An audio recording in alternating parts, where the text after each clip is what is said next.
Le cercle RH, notre débat, on parle aujourd'hui de l'orthographe. Oui, vous m'avez bien entendu, parce que pour les DRH, quand ils reçoivent une candidature, évidemment, il y a les diplômes, il y a plein de choses, mais il y a bien sûr l'orthographe, les fautes d'orthographe parfois un peu honteuses, alors des oublis parfois de très grosses fautes d'orthographe, les ENT, les S, les circonflexes, enfin j'en passe, et des meilleurs. Ça agace les recruteurs. Mais en même temps, c'est vrai que il y a un débat de discrimination parce que parfois on a raté ses études, on a aussi des qualités pour accéder à des emplois, manuels ou pas d'ailleurs, et on est bloqué par l'orthographe. C'est un véritable handicap. Que se passe-t-il en France? On en parle avec mes invités. Nicole Degbaud, merci d'être là avec votre sourire. Vous êtes la fondatrice de la Cabrique. Tout à fait. Bonjour madame, monsieur. Monsieur, absolument, vous êtes très gentille. Ça commence très très bien ce débat. Je pense qu'on va passer un moment... Une amoureuse des mots. Une amoureuse des mots. Non mais voilà ce que ça fait quand on reçoit bonjour madame au lieu de bonjour monsieur. Bonjour madame, bonjour monsieur. La jungle de l'emploi de A à Z, chère madame Degbaud, à la Cabrique édition. Et puis on parlera aussi de vos engagements pour la langue, pour l'orthographe. Pour l'éducation. Même. L'éducation d'une manière générale et plus globale. Avec moi Thierry Bismuth, qui vient régulièrement chaque mardi, fondateur réseau Odyssée RH. On essaiera de savoir sur quelle ligne vous êtes, parce qu'il y a le pragmatisme, mais aussi la rigueur de l'orthographe. Et puis nous sommes avec une autre invitée, elle est avec nous en visio, Anne-Marie Guignard. Bonjour Anne-Marie. Bonjour. Oui, bonjour à vous trois. Ravi d'être avec vous. On regrette que vous ne soyez pas physiquement avec nous, mais je vais vous présenter AMG Formation avec un MES, évidemment comme Anne-Marie Guignard, et puis beaucoup de livres, j'en cite 2, La revanche des têtes à trous, comment tout apprendre à tout âge, et la méthode pour améliorer sa mémoire de 7 à 90 ans, c'est chez Point. Et puis coaching orthographique, les 9 défis pour écrire sans faute. Alors là, c'est vraiment des pensums pour accompagner et aider des moins jeunes, hein, certains qui se disent à 30 ans, je me prends des portes dans la figure et il faut vraiment que je me transforme. Merci à vous. D'abord, juste quelques chiffres, quelques idées. On voit que depuis une quinzaine d'années, le niveau de grammaire et d'orthographe a baissé, c'est-à-dire qu'il est concomitant aux études PISA, pour le dire simplement, où on voit qu'en maths, en français et dans d'autres matières d'ailleurs, le niveau a baissé. Comment vous l'expliquez, cette baisse de niveau? Et comment vous la regardez? Alors, je pense qu'il y a plusieurs sujets. Je pense qu'il y a un sujet d'illettrisme. Directement? Oui, il y a 2,5 millions d'illettrés en France, il faut se le dire. Illettrés qui ne savent pas lire ou pas déchiffrer? Oui. D'illettrés, voilà. Donc problème pour la lecture, problème pour les calculs, voilà. Donc on a 2,5 millions d'illettrés. Ensuite, dans le cadre du projet Voltaire, j'ai lu qu'il y avait 59,6% des plus de 25 ans qui maîtrisent les règles d'orthographe. Donc près de 50% finalement, près de 40% ne maîtrisent pas les règles d'orthographe. Ensuite, il semblerait que plus on passe du temps sur les écrans et plus la concentration, la vigilance baisse. C'est ce qu'on dit. Voilà, donc ça veut dire que si jamais vous venez de passer 3 heures sur vos écrans et que vous vous mettez à écrire une lettre, il est probable que des fautes vont passer à la trappe, comme on dit. Et puis si jamais vous utilisez votre iPad, par exemple, et que vous corrigez vos fautes sur votre iPad, il est probable également que vous laissiez un certain nombre de fautes traîner parce que ça n'active pas un papier et une lecture via l'iPad ne déclenche pas la même zone du cerveau. C'est pas de notre faute, c'est de la faute du numérique. Vous n'êtes pas obligé d'utiliser votre iPad pour faire vos corrections. Et puis, il y a aussi le réflexe de se relire. C'est-à-dire il y a beaucoup de gens qui ne se relisent pas. Et c'est vrai qu'avec les correcteurs automatiques, il y a beaucoup de fautes qui se créent, même à notre insu. Oui, c'est vrai. D'ailleurs, même en changeant les prénoms. Juste le projet Voltaire, dont vous parliez, avec un baromètre qui date de 2015, certes, mais les Français maîtrisaient 51% des règles grammaticales et lexicales en 2010, contre 45% en 2015, et ça baisse consécutivement jusqu'en 2020.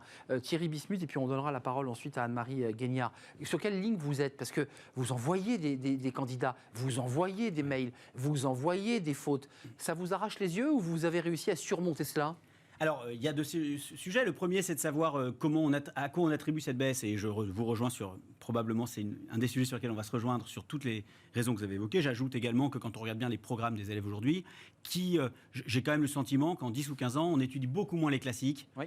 On étudie beaucoup, indépendamment même des écrans. Et je vous rejoins là-dessus. Et le nombre d'heures de français a baissé. Le nombre d'heures de français, on étudie beaucoup moins les classiques. Donc, il y a quand même aussi, au niveau de l'enseignement, quelque chose que je ne sais pas expliquer, mais qui contribue à la baisse de ce niveau-là. Alors, en revanche, la deuxième question que vous posez, c'est comment est-ce qu'on vit ça en tant que recruteur? Je vais être honnête, le recrutement, pour moi, il y a vraiment 2 marchés du recrutement. Il y a celui des grands comptes, avec des DRH, avec des structures. Ce sont les mêmes qui ont des listes de diplômes très organisées, avec les rangs 1, rang 2, rang 3, qui vont regarder la maîtrise des technologies, qui vont regarder le niveau de français. Ils sont très attachés à ça. Ils ont probablement raison. Grille de lecture qui tombe, Et puis- grille méthodo, quoi. Checklist. Et puis il y a 50% de l'emploi en France qui est le fait de boîtes de moins de 50 personnes, avec des petits patrons qui sont beaucoup plus pragmatiques, qui eux n'ont pas ces grilles-là et qui ont besoin d'aller directement à l'essentiel d'un cahier des charges. Est-ce qu'il sait en restauration, en distribution, dans son site de Clair. production faire le boulot? Et je vais m'adapter à ça. Donc je crois qu'il y a vraiment deux marchés du recrutement, le marché des grands comptes et le marché des PME. Juste pour donner la parole à Anne-Marie Guignard, parce que là, on est entré dans la problématique. Il y a un sujet double qui est évoqué par Madame Degbeau. Je vous appelle Oui, c'est Madame. ça. Ah non, je Nicole. Nicole. Non, je n'ose pas vous appeler Nicole. Mais si. C'est Donne d'un la côté permission. des illettrés, c'est-à-dire des personnes qui sont bloquées, qui ne pourront pas progresser, et de l'autre, des fautes d'orthographe. Vous êtes une spécialiste, Anne-Marie Guignard, de cette question. D'abord, sur le diagnostic, parce que les chiffres que l'on donne, il y a des sondages Ipsos, on va voir des chiffres, des sondages, le projet Voltaire. Bon, les chiffres sont terribles. Notre niveau en français a baissé, la grammaire a baissé. Comment vous l'expliquez? Est-ce qu'il faut jeter la pierre à notre modèle éducatif, à notre système éducatif? Parce qu'on parlait de l'anglais tout à l'heure dans l'émission et on découvrait qu'on n'était pas très fort non plus en anglais. C'est ça. Est-ce qu'il faut repenser le modèle? Ou est-ce que, je le dis un peu abruptement pour libérer tout le monde, ou est-ce qu'on doit lâcher du lest sur l'orthographe? Surtout pas. Alors, on a un petit souci puisqu'on vient de perdre Anne-Marie Guignard, mais on va la retrouver, c'est la magie. On lâche du lest ou pas? Non. Alors, je vais la laisser entamer Oui ou commencer, non? puis... Non, en réalité, en coulisses, nous étions en train de débattre. Voilà. Et moi, je disais qu'en réalité, l'orthographe, c'est pas juste un point d'orthographe précisément, c'est un sujet de fracture sociale. Si jamais vous ne maîtrisez pas la langue et tout ce qui va avec, vous pouvez peut-être entrer sur un certain poste, mais comment vous faites pour évoluer? Comment vous faites pour vous adresser à l'ensemble de vos collaborateurs quand à chaque fois que vous leur écrivez, c'est criblé de fautes? Voilà. Et comment est-ce que vous faites pour lutter contre l'autocensure? C'est un vrai sujet. C'est-à-dire qu'il y a des gens qui restent des années entières dans le même poste. Moi, ça m'interpelle. C'est vrai. On en avait déjà parlé. Ouais, c'est Et je vrai. ne comprends pas. Et quand on les interroge, on comprend qu'il y a la honte. Ils n'en parlent pas beaucoup. C'est ben non, moi je... Là, vous soulevez le problème de ceux qui cachent leur illettrisme Exactement. parce qu'ils ont des métiers répétitifs, Voilà. qu'il n'y a pas besoin d'écrire et qu'un jour, par hasard, là, on est vraiment dans le cas extrême. Mais excusez-moi, je reviens sur ce jeune garçon. Alors. Enfin, on a tous des ados à la maison et qui vous envoient des SMS avec globalement une faute par mot. Et on m'explique que globalement, c'est comme ça qu'on parle et puis que finalement, tout le monde fait pareil. Et qu'on est en train d'inventer une sorte de neuf langage, qui est quand même incroyable. Alors- Sauf que, comment on fait, quoi? Bah Et ça marche comme ça dans l'entreprise. D'abord, il faut se rappeler que quand nous étions jeunes les uns les autres, on n'a pas été au même âge, manifestement j'ai été un peu avant vous, mais quand on a été jeunes, nous aussi on avait un niveau de langage qui était celui des copains et un niveau de langage qui était celui de l'école. Et donc il ne faudrait pas aussi oublier que nous aussi on a connu ça. Peut-être pas dans les mêmes extrêmes, mais on n'utilisait pas les mêmes vocabulaires, on n'avait pas les mêmes expressions quand on parlait entre copains. On n'avait pas les réseaux sociaux, on n'avait pas les portables. Soit, mais on avait d'autres modes de communication et finalement on était capable d'adapter un niveau de discours. Donc je ne suis pas sûr qu'il faille tout porter la culpabilité uniquement sur les modes de communication nouveaux. Je ne dis pas qu'ils n'ont pas leur part, mais je rappelle que nous aussi, chacun à sa période, on avait des modes de communication qui étaient différents selon la personne à laquelle on s'adressait. Et de mon temps, on écrivait encore des lettres. Enfin, Ah, vous ne faites pas votre âge, je vous félicite. vous- Alors, non, mais vous pointez pas du doigt Oui. le fait que le numérique serait fautif, puisqu'on nous dit quand même que l'abrutissement devant des écrans des enfants de 3 ans, le fait qu'il y ait moins de lecture, le fait qu'on ait accès finalement qu'à des écrans partout, Puis la ponctuation. et de moins... Franchement, Voilà, ça joue quand même, mais non? bien sûr que ça joue. Je ne suis pas On là part pour de dire loin, que là, les hein. écrans n'ont pas d'impact. Je ne suis pas là pour dire que je ne préférerais pas que tout le monde connaisse Nietzsche. Bien entendu, tout ça. Je vais pas On en jusque-là. parlait avec le philosophe juste avant en coulisses. On est d'accord avec tout ça. Je dis juste que quand on est plus pragmatique, qu'on arrive au moment du recrutement, qui est le moment important, pour une partie significative, et moi je dirais même majoritaire des postes à pourvoir en France, un niveau de français parfait est souhaitable, mais non indispensable. Et qu'on souhaiterait tous que tout le monde parle bien, mais que et ne fasse pas de faute. Vous parliez d'orthographe, mais il y a aussi de syntaxe, de grammaire, les malgré que, les faux qu'on voie et tout ça. Donc il n'y a pas Oui, que... c'est dans la grande famille Voilà, des il fautes n'y a pas que d'orthographe. l'orthographe, mais bien sûr qu'on préférait que tout le monde maîtrise le français parfaitement. Une fois qu'on a dit ça, quand on regarde la majorité des fiches de poste, c'est-à-dire des cahiers des charges, et qu'on regarde dans les critères ce qui est souhaitable et ce qui est indispensable au succès, eh bien, dans la majorité des postes, bien sûr non cadres, mais la majorité des postes sont non cadres, il n'y a pas nécessité absolue de maîtriser parfaitement le français. Ces chiffres, c'est intéressant d'avoir comme ça un peu une vision avec ce sondage Ipsos. 82% des recruteurs sont sensibles à l'orthographe des candidats. Bon, ça donne une indication. Ensuite, ils feront leur choix en fonction de ce que vous évoquez. Et l'orthographe déterminant pour les employeurs, 86% c'est la maîtrise de la langue française et disent-ils est une compétence prioritaire. 76% de leurs équipes sont confrontées à des lacunes, donc c'est vrai qu'ils sont confrontés à la réalité de cela.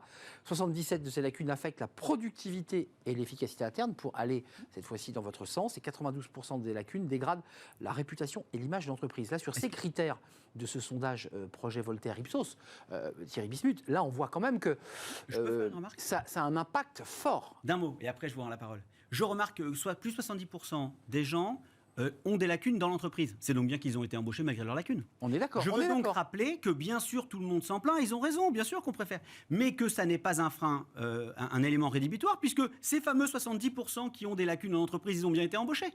Non mais où je vous rejoins, c'est qu'il peut y avoir une distorsion d'adéquation, c'est-à-dire un biais de sévérité de la part on va dire, des RH, par exemple. Quand ce sont les RH qui recrutent pour des fonctions techniques, elles vont avoir un biais de sévérité qu'auront moins le personnel technique. Parce que le personnel technique a conscience que son besoin est technique. Alors que la RH, elle est heurtée par la faute d'orthographe. Alors, regardez, la bonne nouvelle, c'est que la magie de la technologie, puisqu'on pointait du doigt le numérique, mais grâce au numérique, on peut échanger avec Anne-Marie Guignard. Je vous salue.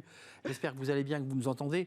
Vous avez commencé à écouter ce débat, évidemment, à distance, et on est ravis de vous entendre. Vous êtes fait une spécialité de cette question de l'orthographe, plus largement d'ailleurs, pour reprendre Nicole Degbaud, du décrochage scolaire et finalement d'une forme de discrimination qui bloquerait une partie de notre jeunesse.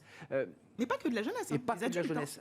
Anne-Marie Guignard, quel est votre diagnostic sur ce sujet? Comment vous l'expliquez? Parce que c'est vrai qu'on a souvent tendance à avoir un grand-père qui vous dit à l'oreille: ah bah moi, du temps du certificat d'études, je faisais pas une faute d'orthographe et j'étais pourtant ouvrier, j'étais pourtant quelqu'un de très simple et je faisais pas de faute. Et là, on nous dit, bah, pour des postes peu qualifiés, après tout, les fautes, c'est pas grave. Alors, bon, j'espère que vous m'entendez cette fois. C'est parfait, Anne-Marie. Tout va bien. Bon. Oui. Allez-y, Anne-Marie. D'accord. Bon, j'ai suivi de près tout ce que vous avez dit et évidemment, ça me touche à titre personnel parce que moi, si j'en suis là aujourd'hui, c'est que j'ai fait partie de ces gens-là qui ont eu des postes, même à responsabilité. Et il y a une vingtaine d'années, la faute d'orthographe passait pas, mais pas du tout. Bon, et moi, je pars du principe qu'il n'y a pas de fatalité dans la faute d'orthographe. Si on fait des erreurs, c'est qu'il y a une raison.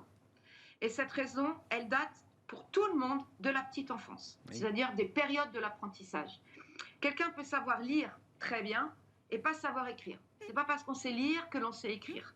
Et moi, ça a été ma première découverte. Et puis cette grammaire imbuvable, tellement difficile, on voudrait faire de nos enfants de primaire des grammairiens, ça peut pas aller. Donc moi, j'ai simplifié la grammaire tout simplement en 3 questions. Et j'ai vu tout à l'heure que vous parliez aussi de la relecture. De fait, on est pressé, on clique sur envoyer, on a mal relu. Moi, je préconise toujours la marche arrière, du point final du mail à remonter jusqu'à la majuscule du démarrage.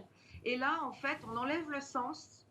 Et en enlevant le sens, ça permet de repérer encore quelques erreurs. Bon, après, si on n'a pas les bases de grammaire, forcément, on va laisser. Mais Anne-Marie... Je suis d'accord avec les correcteurs orthographiques qui fonctionnent plus ou moins bien. Vous m'entendez, Anne-Marie? Voilà. Oui. Oui, juste un mot, parce qu'on l'a évoqué dans les items, mais il n'était pas dans les items déterminants pour les employeurs, mais je me permettrai de vous poser la même question à vous. C'est aussi une marque de respect, l'orthographe? Ah, j'aime pas quand on dit ça. Quelqu'un qui fait des fautes, il fait des fautes. Il est dans le respect, mais il ne sait pas faire. Donc voilà, c'est un peu comme si on vous disait demain vous êtes gaucher et puis que vous êtes droitier et qu'il faudrait tout changer en fait. Donc quand le lecteur récupère un mail avec cousu de faute d'orthographe, évidemment que la première chose qui lui vient à l'esprit, c'est de dire bon, soit cette personne-là n'a vraiment pas fait attention, ça veut dire qu'elle s'en fiche un peu de m'écrire en laissant des kilos de fautes derrière elle.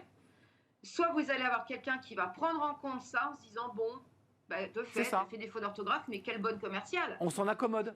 Moi, voilà. Thierry, Thierry, juste un mot quand même, parce que j'aimerais est-ce que- rebondir sur ce qui a été dit. allez-y, rebondissez justement. Non, je voulais dire que c'est un conseil, moi, que je donne toujours aux recruteurs quand ils reçoivent ce type de mail-là et que justement ils disent non, mais on peut pas, il y a des fautes. Et je leur dis toujours, vous savez, 90% des recruteurs surestiment l'importance de l'orthographe et donc discriminent ce type de candidat. C'est dommage parce qu'il y a des très bons dans votre métier qui font des fautes. Et donc, si vous passez outre, vous allez récupérer tout un volant de très bons candidats que pour une mauvaise raison, les autres ont mis de côté. Un peu comme quand, parfois, certains recruteurs, à tort et c'est illégal et immoral, mettent de côté des trop juniors, des trop seniors ou que sais-je. Et je leur dis toujours au contraire, si vous passez par-dessus cette difficulté-là qui a arrêté la plupart de vos concurrents en recrutement, vous récupérez des pépites à qui d'autres n'ont pas laissé leur chance. Concrètement, vous dirigez une entreprise, la Cabric, donc vous êtes en relation avec des clients, vous avez des collaborateurs, vous travaillez en équipe. Je les fais tous lire. Tous lire. Tous mes clients lisent. Ils lisent en moyenne 2 livres. Tous. Même les comités de direction. Par an, par semaine? Dans le cadre d'une mission, ils ont tous des livres à lire. Tous. Des livres professionnels, des livres de littérature? Ça peut être de tout. Mais Donc, beaucoup de livres professionnels. Ça, c'est important pour vous d'apporter Ça fait partie de l'ADN. les mots. Ça fait partie de l'ADN, c'est-à-dire que ça fait partie du processus réflexif. Et donc, quand j'ai choisi de faire ça, au départ, on me disait, mais jamais les comités de direction accepteront de lire des livres. Je dis, bah si, s'ils sont adaptés et alignés avec l'enjeu de notre mission. C'est-à-dire que le problème qu'on essaye de résoudre, ils lisent tous. Tous. Et même les plus jeunes, ils lisent tous. Et vous ramassez les copies après ou pas? Parce que vous avez quand même un petit côté. Ah, il y a un travail derrière. Il y a un travail. Aligné avec le livre. Aligné avec le livre. Non, mais je vous pose la question parce qu'une grande partie, ça c'est un chiffre que l'on a qui est intéressant aussi, toujours dans le projet Voltaire, 70% des salariés produisent quotidiennement des écrits. Oui. Je veux dire par là que c'est un peu l'effet inversé. On a l'impression que dans nos sociétés, tout se fait à l'oral, qu'on décide de tout. En fait, non. Même la standardiste, je disais un article, est obligée de faire des comptes rendus écrits. Ce qui fait qu'en fait, même quand on maîtrise mal dans des postes peu qualifiés, dit-on, on est quand même confronté à l'écrit. C'est l'enfer. Alors moi j'ai 2 remarques là-dessus. D'abord je remarque que le projet Voltaire dont j'ai lu l'étude a interrogé des entreprises de plus de 50 personnes. Et donc attention au biais, puisqu'on interroge de plus de 50 personnes. Vous l'évoquiez tout à l'heure. Voilà, c'est important de retenir que ces chiffres-là sont liés à ce type d'entreprise. Bien sûr, bien sûr. Deuxième remarque, ces candidats qui effectivement n'ont pas les mêmes réflexes de lecture. Enfin, quand on interroge un recruteur pour lui demander est-ce que tu préférais qu'un lise français ou pas, bien sûr que tout le monde dit oui. Donc je suis pas surpris qu'ils se sont dit 80. Qui dirait ah bah non. Donc c'est normal. Oui, c'est vrai. En revanche, j'aimerais faire un parallèle avec d'autres critères. Quand par exemple on dit à des candidats, quand on fait des enquêtes, est-ce que la RSE de l'entreprise c'est important pour toi? Tout le monde, 80% dit ah c'est très important. Bien sûr. Bon, mais dans les faits. Une fois qu'ils ont fini leur sondage et qu'on regarde candidat par candidat ce qui les décide, c'est le salaire et la proximité.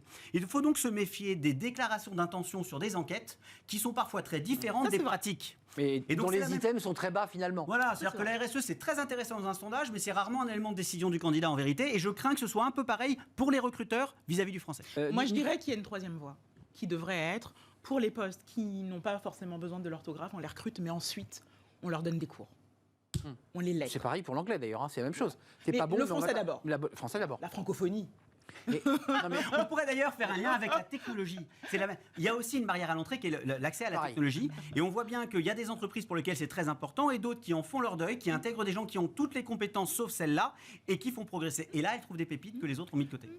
Anne-Marie Guignard, je me tourne vers vous parce que vous avez fait un peu fendu l'armure, nous raconter que c'était aussi un peu votre histoire et qu'à travers ça, vous rendiez aussi, vous accompagnez. Les issues, les solutions, c'est quoi? Parce qu'on est quand même dans des sociétés assez paradoxales, on parle beaucoup, on s'exprime beaucoup à l'oral, mais en même temps, l'écrit est omniprésent. Comment on fait? Qu'est-ce que vous dites à ceux que vous accompagnez, que vous aidez à travers vos livres, à travers vos travaux? Qu'est-ce que vous leur donnez comme conseil? Parce que c'est aussi une question d'avoir confiance, d'oser. C'est pas simple. En fait, moi je leur dis de jamais d'arrêter d'écrire en fait. Même s'ils laissent des traces derrière eux, il faut continuer. Bon, moi j'ai créé une méthode qui s'appelle 9 défis pour écrire sans faute. C'est-à-dire qu'en 14 heures, on rebalaie sans aucun terme grammatical qui pourrait venir heurter ces stagiaires en difficulté. La grammaire, elle est simple, elle tient en 3 questions. Qui est-ce qui quoi, à qui, à quoi. Il faut juste savoir où les poser et on élimine l'intégralité des fautes grammaticales. Qu'est-ce qui reste? Il reste les mots d'usage. Donc moi, je les fais travailler sur leur vocabulaire, je dirais, professionnel. Quand tu as une prothésiste dentaire ou l'école d'équitation du coin, je veux dire, c'est pas le même vocabulaire professionnel. Donc on bosse là-dessus. Moi, j'ai fait des formations avec des gardiens d'immeubles, par exemple, tuyau chaudière, c'était panique à bord. et ils n'avaient pas l'outil informatique. Tiret On ou leur pas? demandait de laisser des traces papier. Donc, il faut insister sur le fait que le crayon, c'est la base. C'est-à-dire que passer par sa main fait qu'on mémorise. Mais moi, je l'ai fait s'arrêter sur des sons. Tout ce qui finit en « et », en « i », en « u », arrêtez de mettre n'importe quoi au bout. C'est extrêmement dangereux. Un infinitif, c'est un ordre. Médicament avec un S, donner ER dans un comment on appelle ça, dans un EHPAD, entre l'infirmière de jour et l'infirmière de nuit. Quand l'infirmière de nuit a vu médicament avec un S, donner ER, elle s'est dit, elle a oublié le A. Double dose et décès du patient. Donc ça fait jurisprudence du tribunal d'Épinal. Ouais, médicament donnera, évidemment. Ça, c'est très intéressant ce que vous dites. Mais oui, et donc, aujourd'hui, tout le monde écrit, tout le monde passe par l'écrit. Quand vous recevez, vous, un devis à la maison du plombier du coin, Et on l'évoquait. qui a 10 fautes dans son devis, On n'a pas envie de le ça enlève choisir. de la confiance, non? Bah, moi, je Non, suis mais pas d'accord. c'est vrai, je suis partagé moi non dans ce plus, débat. Mais je sais que, Il y a l'impact ça va client. attirer des ennuis. Moi, je me permets là-dessus de réagir. Encore une fois, on est d'accord sur 80%, mesdames. Là-dessus, il n'y a pas débat. Mais je tiens à dire que prenons l'exemple de ce plombier. Vous avez pris un cas extrême avec une photographe qui a des conséquences C'est dramatiques. intéressant, l'hôpital, quand même. C'est psychologiquement très malin. Mais Ouais, si j'enlève la formule, 90% des fautes d'orthographe ne produisent pas les effets que vous avez annoncés. Le plombier, que par ailleurs j'ai rencontré, que j'ai trouvé très compétent dans son métier de plombier, qui fait des fautes, Non, mais si je trouve ça laisse une compétent- trace, Thierry Bismuth. C'est-à-dire, on se dit, s'il est aussi peu rigoureux dans l'orthographe, Voilà. on se dit que peut-être qu'il l'est tout autant quand il va me mettre à la tuyauterie. J'en sais rien. Et surtout, il y a un biais. Il y a un biais. Vous dites, le plombier que j'ai rencontré, dont j'ai constaté qu'il était très Oui. bon. Mais celui-là, vous savez qu'il est bon. Mais quand vous ne l'avez pas rencontré et que vous sélectionnez 3 plombiers mais- et que vous recevez 3 devis, c'est compliqué d'avoir confiance dans celui qui est bourré de fautes du début à la fin. Juste avant de nous quitter, Anne-Marie, vous n'avez pas répondu Compétence égale, on parce va qu'il y a, évidemment. Bah oui. il y a un vrai mano à mano entre Thierry Bismuth et Nicole Degbaud. Qui va pas se finir avec l'émission. Non, mais c'est surtout que- qui se poursuivra après, c'est évident. Mais C'est très bien, moi j'adore. Mais, Non, mais- c'est intéressant, c'est la suite, l'après d'une émission. Mais Anne-Marie, vous avez cité des métiers, j'ai bien compris que vous accompagnez des gens. Ça génère quand même une souffrance, ceux qui viennent vous voir, j'imagine, qu'ils appellent un peu au secours quand même. Ah oui, mais vous verriez les mails que je reçois, mais c'est à pleurer tous les matins. Moi, ma méthode, elle est éligible au CPF, et tant mieux, et merci. On est très peu maintenant sur ce territoire à pouvoir offrir l'orthographe via leur CPF, via le compte personnel de formation. Mais c'est le mur de lamentation. Madame, sauvez-moi. C'est la fracture sociale. C'est sauvez-moi, Il y a, sauvez ma vie. Je suis prise, par exemple, en entretien d'embauche. Je fais un oral parfait, on me dit que c'est bon, et on me donne 5 lignes à écrire juste pour vérifier. Et rien que ça, je perds tous mes moyens. Enfin, voilà. La D'un panique. autre côté, si on donnait ce qu'il faut aux enfants dès le primaire, on J'allais n'en serait revenir. pas là aujourd'hui. L'enseignement du français chez nous, d'abord, c'est une langue difficile, il faut le reconnaître, mais elle est mal enseignée. Alors, ça vient pas c'est pas la faute des enseignants. C'est juste que cette grammaire, elle est très compliquée. Bah, c'est de la et faute à que qui, alors on n'a pas besoin. Moi, je sais que je m'en fous des COD, des COI, des épithètes et des attributs. Moi, j'écris sans faute, j'en ai pas besoin. Vous voyez ce que je veux dire? Bah, moi, je suis une amoureuse des mots. Et j'avoue que moi, je suis issue de milieu modeste. Et ma maîtrise de la langue, de la syntaxe, C'est une forme aussi de la diversité m'a permis de contourner et d'envoyer du brouillard. C'est-à-dire que les gens se demandent d'où je viens. Ils ne savent pas, parce que J'adore. je m'exprime très bien, et ils ont l'impression que je viens de leur monde, alors que je viens absolument pas de leur monde. Pour moi, l'orthographe, c'est une arme de C'est séduction attraper les massive. codes aussi Mais oui, d'une Mais société. oui, mais moi j'ai évidemment. obtenu des rendez-vous Évidemment. grâce à des lettres. C'est-à-dire Parce qu'ils que vous m'ont aviez dit, travaillé ils m'ont votre dit, ah, on vous a lu, on voulait vous voir. Vous avez monté l'ascenseur social 4x4 au lieu de monter 2x2 grâce à la langue. À la langue. Thierry Bismuth, Moi, je ne sais j'aimerais- pas qui aura le mot de la fin sur ce débat, parce qu'en fait, il reste Mais il est vraiment assez polyphonique. partagé. Je tiens pas à avoir le bon affaire, mais j'aimerais préciser que j'entends tout ce que vous dites et bien entendu, moi aussi d'accord. j'entends la détresse de certains qui parfois C'est un l'expriment et frein, parfois c'est un pas. handicap, hein. Il faut à la fois accompagner tous ceux qui en ont besoin, tous ceux qui en expriment le besoin sur l'apprentissage, et c'est très bien ces méthodes. Et puis même il y en a ceux qui d'autres. l'expriment pas. Et même ceux qui en auraient besoin sans l'exprimer. Et par ailleurs, et moi mon appel il est aux recruteurs, leur faire prendre conscience que c'est aussi leur intérêt d'être beaucoup plus ouverts sur ce critère auquel ils donnent trop d'importance. Moins Il le faut- rigide, peut-être un peu moins rigide. un peu moins rigide, Ouais. c'est pas seulement une obligation morale, c'est leur intérêt économique d'aller chercher Mais- des compétences au-delà de cette compétence. Il nous reste trop peu de temps, j'avais encore beaucoup de questions, mais est-ce qu'il vous est arrivé, Thierry Bismuth, très concrètement, de dire à un candidat, comme moi j'ai pu dire à des élèves lorsque j'étais prof, franchement, soigne ton orthographe, on n'y arrivera pas. Est-ce qu'un recruteur, une entreprise peut dire tu es très bon, mais là, si l'orthographe, ça passe pas, quoi. Ça a été résumé très très bien par madame, qui a dit attention, il y a deux types de fautes. Il y a celui qui fait de l'étourderie et celui qui n'y peut rien. Celui dont c'est de l'étourderie, on le voit bien parce que quand il fait parfois des fautes et parfois pas dans le texte, et que donc, il n'est pas concentré. et là effectivement on lui dit, et pareil, de la même manière dans l'entretien, quand il fait des fautes de syntaxe et grammaire, mais qu'on voit que sur un entretien global, il y a parfois des moments de relâchement. Donc, c'est le stress. On fait le point, on dit attention, là peut-être voilà, tu t'es relâché un peu. En revanche, lorsqu'on voit que c'est des gens qui manifestement ne maîtrisent pas, ça sert à rien de pointer dessus. Bien sûr, on leur dit attention, la compétence est indispensable et manifestement il y a des lacunes et on le leur dit. Par contre, aller leur dire fais attention, il faudrait effectivement qu'ils passent par des programmes pour progresser. On ne va pas le faire dans le cadre d'un processus de recrutement. Donc il faut le ventiler vers Anne-Marie Guignard. En revanche, ce qu'on sait dire aux recruteurs, c'est là j'ai un très bon, ne t'arrête pas à l'expression, ne t'arrête pas à l'orthographe.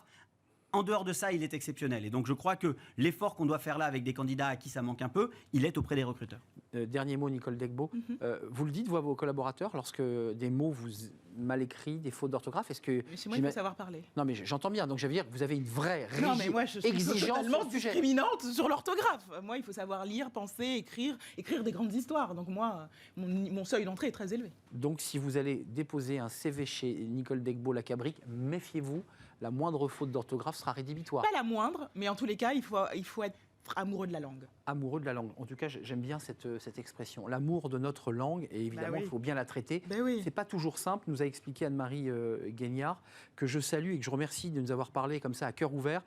AMG Formation avec un S, avec l'accompagnement dont vous nous avez parlé, et cette méthodologie, cette méthode défi 9 en 14 heures pour essayer de réduire le nombre de fautes. Merci à Thierry Bismuth pour son esprit très ouvert sur le sujet. Et compatible avec ce débat réseau Odyssée RH, Lacabrique pour Nicole Degbo et les livres La revanche des têtes à trous et coaching orthographique pour Anne-Marie Guignard. Voilà, pour être complet, c'est un débat passionnant qui n'est pas clos. On ne l'a pas clôturé, ce débat. Peut-être qu'on le reprendra, évidemment. La suite de notre programme, c'est Fenêtres sur l'emploi. On parle tiens, ça tombe très bien, des entreprises françaises du numérique, celles qui codent. Évidemment, certains nous disent que ça les éloigne encore plus de la langue française. On en parle, c'est dans Fenêtres sur l'emploi.